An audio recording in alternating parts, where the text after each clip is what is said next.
সর্বনাম পদ পরিবর্তে আমরা যে শব্দ ব্যবহার করি তাকে বলা হয় সর্বনাম পদ। যেমন হস্তি প্রাণী জগতের বৃহৎ একটা প্রাণী, তার শরীরটা যেন বিশাল এক মাংসের স্তূপ।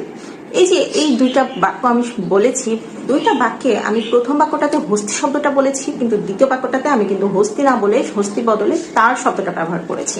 অর্থাৎ এই যে বিশেষ্য পদ হস্তি, হস্তির পরিবর্তে আমি যে তার শব্দটা ব্যবহার করলাম, এই তার শব্দটাই হচ্ছে আমাদের সর্বনাম পদ। কখনো কখনো দেখা যায় বিশেষ্য শব্দটা, বিশেষ্য পদ যদি অনত থাকে সেক্ষেত্রেও কিন্তু সর্বনাম ব্যবহৃত হতে পারে। যেমন যারা দেশের ডাকে সাড়া দিয়েছে তারাই তো প্রকৃত দেশপ্রেমী। অথবা অন্য একটা উদাহরণ আমরা বলতে পারি, ধান ভানতে যারা শিবের গীত গায় স্থির লক্ষ্যে পৌঁছাতে পারে না। সর্বনাম পদের কিছু প্রকারভেদ রয়েছে। প্রথমে আসি ব্যক্তিবাচক সর্বনাম। সর্বনাম পদগুলো দ্বারা আসলে ব্যক্তিবাচক কাউকে নির্দেশ করে তাকেই বলা হয় ব্যক্তিবাচক সর্বনাম। যেমন আমি, আমরা, তুমি, তোমরা, তাহারা, এরা, ইহারা ইত্যাদি এই সকল শব্দগুলোকে আমরা আসলে কোনো ব্যক্তিবাচক শব্দকে নির্দেশ করি, যার কারণে এগুলোকে বলা হয় ব্যক্তিবাচক সর্বনাম পদ।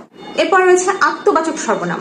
আত্মবাচক সর্বনাম বলতে আসলে আমরা বুঝি যে সর্বনাম পদ দ্বারা নিজে সম্পর্কে কিছু বোঝানো হয়। যেমন নিজে, খোদ, স্বয়ং এই শব্দগুলো দ্বারা আমি আসলে নিজেকেই প্রকাশ করছি, যার কারণে এগুলোকে বলা হয় আত্মবাচক সর্বনাম। এরপর রয়েছে সামীপ্যবাচক সর্বনাম এবং দূরত্ববাচক সর্বনাম। সামীপ্যবাচক এবং দূরত্ববাচক এই দুটো সর্বনামকে আমি একসাথে বলি, কেননা দুটোর মধ্যে কিছুটা মিল রয়েছে। যেমন সামীপ্যবাচক সর্বনামগুলোর উদাহরণ হচ্ছে এ, এই, এরা, ইহারা। আর দূরত্ববাচক সর্বনামগুলোর উদাহরণ হচ্ছে ওই, ওই সব। এখন নিশ্চয় বুঝতে পারছেন আমি কেন এই দুটোকে একসাথে বলেছি, কারণ সামীপ্যবাচক কথাটা একটু কঠিন শোনা গেল, দূরত্ববাচক কথা দিয়ে তো বুঝেছেন। দূরত্ববাচক বলতে আসলে দূরবর্তী কোনো কিছুকে নির্দেশ করতে আমরা যে শব্দ ব্যবহার করি তাকে বলছি দূরত্ববাচক। এবং সামীপ্যবাচক কথাটার অর্থ খুব সহজ, এখানে কঠিন করে বলা হয়েছে।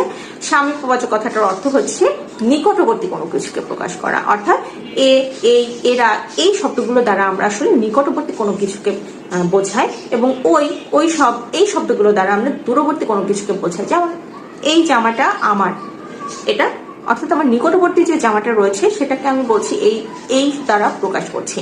অন্যদিকে আমি যদি বলি ওই আমটি পারো, অর্থাৎ অন্যদিকে একটু দূরে, আমার থেকে দূরে যে আমটা রয়েছে সেই আমটা পারো, অর্থাৎ এটা হচ্ছে দূরত্ববাচক সর্বনাম। এরপরে রয়েছে সাকুল্যবাচক সর্বনাম।